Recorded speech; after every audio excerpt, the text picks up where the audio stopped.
Mr. Coon back here for Chapter 2 of the BFG, called Who. It wasn't human.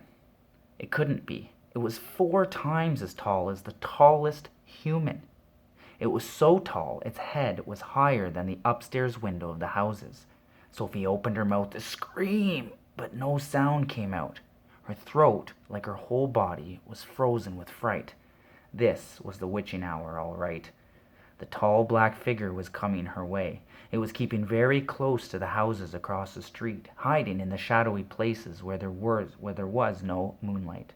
On and on it came, nearer and nearer. But it was moving in spurts. It would stop, and then it would move on, and then it would stop again.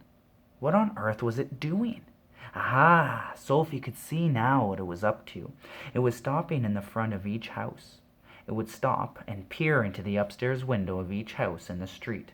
It actually had to bend down to peer into the upstairs windows. That's how tall it was. It would stop and peer in, and then it would slide on to the next house and stop again, and peer in, and so on all along the street. It was much closer now, and Sophie could see it more clearly. Looking at it carefully, she decided it had to be some kind of person. Obviously, it was not human, but it was definitely a person. A giant person, perhaps. Sophie stared hard across the misty moonlit street. The giant, if that's what he was wearing a long black cloak. In one hand, he was holding what it looked like a very long, thin trumpet. In the other hand, he held a large suitcase. The giant had stopped now right in front of Mr. and Mrs. Gucci's house. The Gucci's had a green grocer's shop in the middle of the high street, and the family lived above the shop. The 2 Gucci children slept in the upstairs front room. Sophie knew that. The giant was peering in through the window into the room where Michael and Jane Gucci were sleeping. From across the street, Sophie watched and held her breath. She saw the giant step back a pace and put the suitcase down on the pavement. He bent over and opened up the suitcase. He took something out of it. It looked like a glass jar, one of those square ones with a screw on top. He unscrewed the top of the jar and poured whatever it was into the end of the large trumpet. Sophie was watching, trembling. She saw the giant straighten up again, and she saw him poke the trumpet through the window upstairs. Into the window of the room where the Gucci children were sleeping. She saw the giant take a deep breath and whoof! He blew right through the trumpet.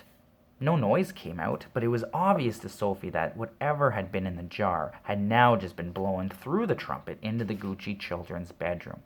What could it be?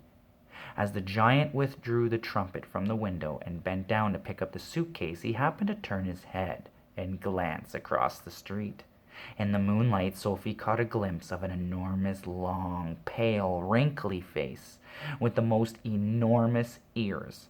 The nose was like as sharp as a knife, and above the nose there were 2 bright flashing eyes, and the eyes were staring straight at Sophie. There was a fierce and devilish look about them. Sophie gave a yelp and pulled back from the window. She flew across the dormitory and jumped into her bed and hid under the blanket. And there she crouched, still as a mouse, tingling all over. Tomorrow we'll go to Chapter 3, called The Snatch. Here's a little photo from the book. You can see the big dark figure as tall as a house, carrying the suitcase. I'm not sure if you can... Oh, you can see the trumpet in there as well. All right, we'll see you tomorrow.